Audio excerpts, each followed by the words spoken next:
பாவக்காய் புளிக்குழம்பு வைக்கலாம். 3 ஸ்பூன் நல்லெண்ணெய், கடுகு, வெந்தயம், சீரகம், கருண்டு.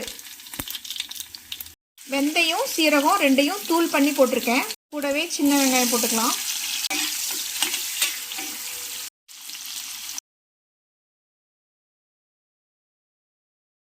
மஞ்சள் தூள், 2 ஸ்பூன் டிஎம் குழம்பு மிளகாய் தூள் போடுறேன்.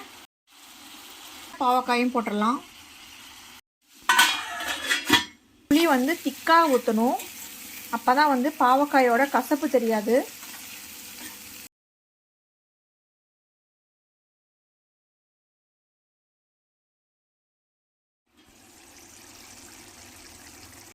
இந்த குழம்புல இருக்க பாவக்காய் கொஞ்சம் கூட கசக்காது. எதனாலன்னா இந்த குழம்புல புளிப்பு, உப்பு, கசப்பு, இனிப்பு எல்லாமே இருக்கிறதுனால இந்த பாவக்காய் ரொம்ப டேஸ்ட்டாக இருக்கும்.